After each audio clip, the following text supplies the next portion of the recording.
Should we remove the water bottle? No, I'm kidding. Not allowed to, I don't think.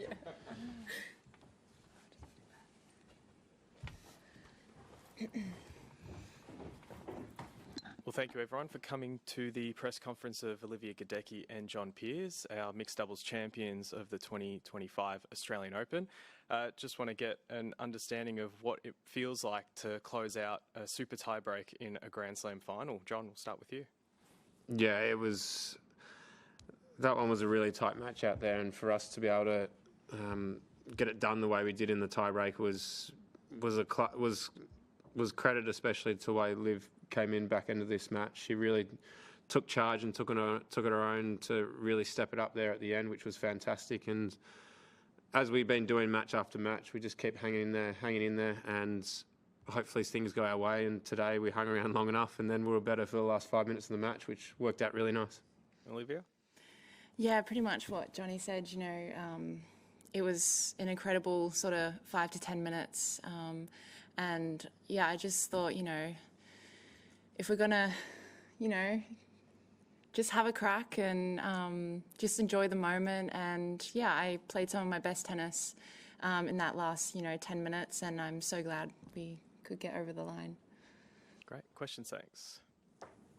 Kieran? That was the first all-Aussie doubles final in over 50 years. What do you think that says about the state of Australian doubles tennis that both you two and Kim and JP were in that final? Oh, that's fine.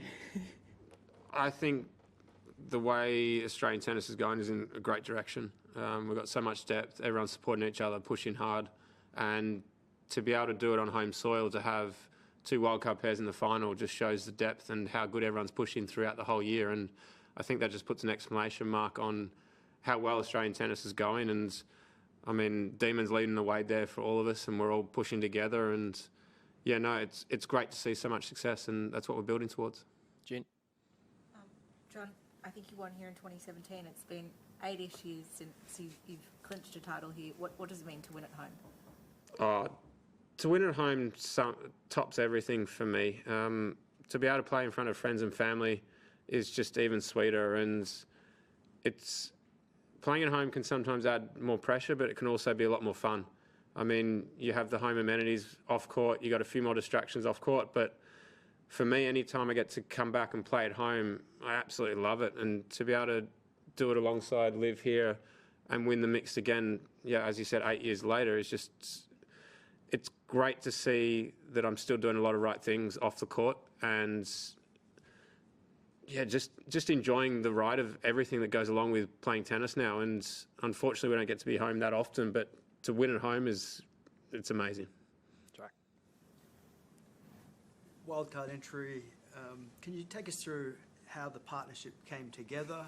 Maybe who was seeking out who more? John, do you want to go first? And then No, I'll leave it on to Liv, I think. I've obviously known Pizzy for a little while.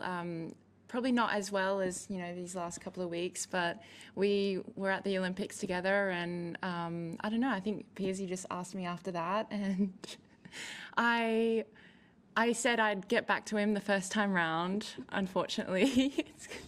But later on I was like, yeah, for sure, I would love to play with you, and I'm so glad I said yes now. So thanks, Pizzy. No worries. I was under the pump though. She'd made a semi-final here before, so we had to step up and make sure we went a couple better. Yeah. One for Liv. You're obviously competing alongside a really experienced opponent in John. What have you learnt from him over the last couple of weeks? I've learned quite a lot from John these last couple of weeks. He's an amazing person and player, and he just really taught me to keep enjoying it, keep showing up, and when you have your chance, take it. But even if you don't, there'll be many more, and I think just overall just enjoy the moment and keep showing up. Yep. Obviously caps a really great 12 months for yourself after the result at the Olympics. Yeah, it certainly does. I mean, for me, looking at the whole 12 months was great, but we've just had an off-season and started up again. So it sort of puts an exclamation mark on that I'm doing the right things on the off-season and in the right position, ready to build on the rest of the year. And for me, this is starting this year off on the perfect note. So now to use this as a springboard and go from there. Kieran? When I was speaking to JP after the semis, he was expecting that the arena would be open to ground pass holders, and I think in the end that didn't happen. Were you happy with the level of crowd in there, and would you have liked to have perhaps seen ground pass holders allowed in for the final?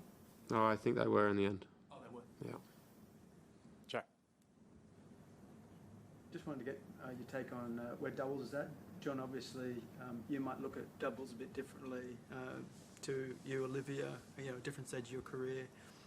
I know you're playing with Jamie in the men's doubles, John, who has some views on where doubles should be. Where do you think it is at now, John? And Olivia, how do you look at her doubles? But maybe John first. Do you mean in terms of Australian tennis or as a whole? No, the tour generally, the interest in it and what it needs to do to stay relevant. I think there's got a great place for doubles.